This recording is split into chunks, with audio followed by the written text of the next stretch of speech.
Hello, back for part three. And I kept seeing this doctor after 2 months. I was just able to reduce 1/4 of clonazepam every 2 weeks because the withdrawal symptoms were too strong. At least I thought it was withdrawal.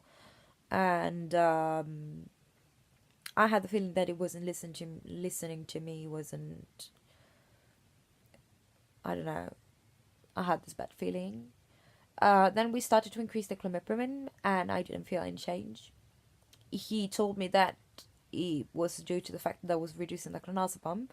So basically, I've been spending something like 5 months reducing the clonazepam and suffering like a bitch. Uh, I had moments in which the anxiety was really, really strong. I stopped doing everything. I wasn't doing theatre anymore. Not auditioning, not lessons, not even going to dancing lessons, which is like 5 minutes from my house.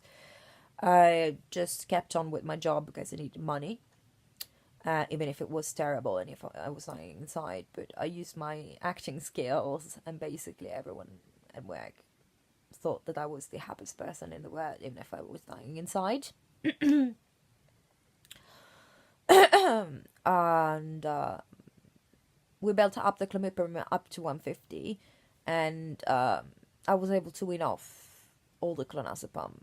And I thought, okay, I'm still feeling terrible. The withdrawal can last a while. I will feel the effect of the clomipramine when this finishes. God, I was wrong. After something like 3 weeks, maybe a little bit more, I had the worst relapse ever. My anxiety went again over the roof, and this doctor decided to increase my clomipramine to 200 milligrams. Nothing. It didn't work. My anxiety was too bad. I wasn't able to go to work. I wasn't able to sleep. I wasn't able to eat. I wasn't able to do anything. And it was terrible. I just wanted to die again. And also, it was stronger, this feeling, than before, because after all the attempts, I thought that there was no hope for me, basically, left. That was the worst case in the world. Then he decided to up the dosage to the maximum, which is 225. Nothing. And he started asking me, what do you want to do? What do you think is the best thing to do? And believe me, I cannot make names, of course, but he's a well-known psychiatrist, he's quite famous, and I thought, I'm paying you, and I'm paying you. You're expensive, and you're asking me what to do? Basically, I decided, I was desperate to increase again the pregabalin to 225 and see what was going to happen with that. I think that was the worst mistake of my life. After, I think, just 2 days that I was taking the pregabalin, I felt like I was on a bad trip of LSD. I didn't have hallucination or things like that, but I basically attempted suicide, and I didn't even realize that I was doing that. I slit my wrist, and I've always been really afraid of blood. Like, if I cut myself just a little bit, and I see a little bit of blood, I almost pass out. I don't faint, but I almost faint. And basically, I stand there bleeding for hours. Then I panicked. I realized what was going on. So I was able to fix my wound with the kind of plasters that I put, similar to stitches. I didn't want to go to the hospital and let everyone know that happened. And the day after, I took off the pregabalin, and I stopped feeling suicidal. And I was, again, thinking like myself, even if the anxiety was really strong, and I felt like it was just a bad dream. So I blame the pregabalin from that. I think that for some people does amazing things. It's not the medication for me. And I know that 150 is like the lowest therapeutical dosage. 225 is not really high dosage, but it does terrible things to me, really. So basically, I didn't tell the psychiatrist that because I knew it wasn't suicidal. I knew it just was due to the pregabalin.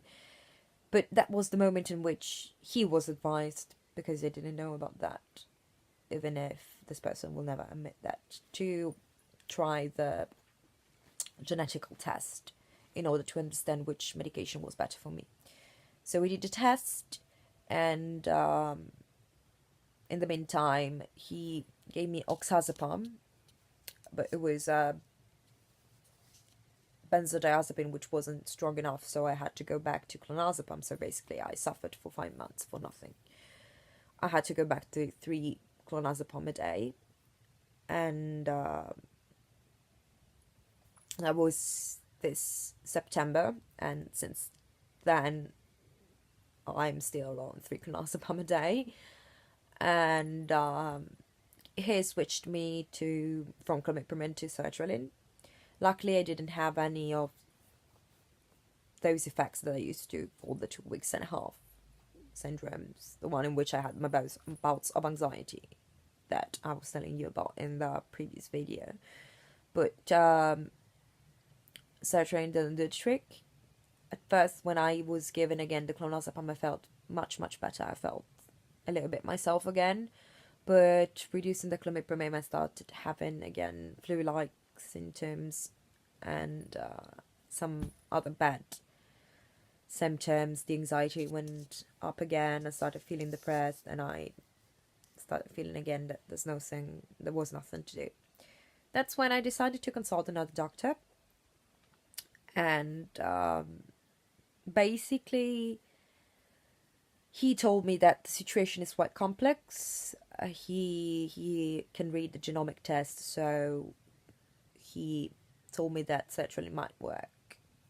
Right now I'm on 3 months of sertraline and it's not still working. But it was the first person that seemed to know what to do.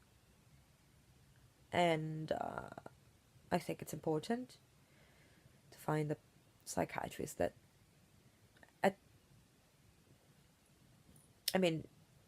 seems to know what he's doing. And he basically referred me for RTMS, which is the transcranial magnetic stimulation. And even if it's more used for depression, it is approved by NICE for anxiety, OCD, anorexia, bulimia, addictions, and other things. So I started my TMS, and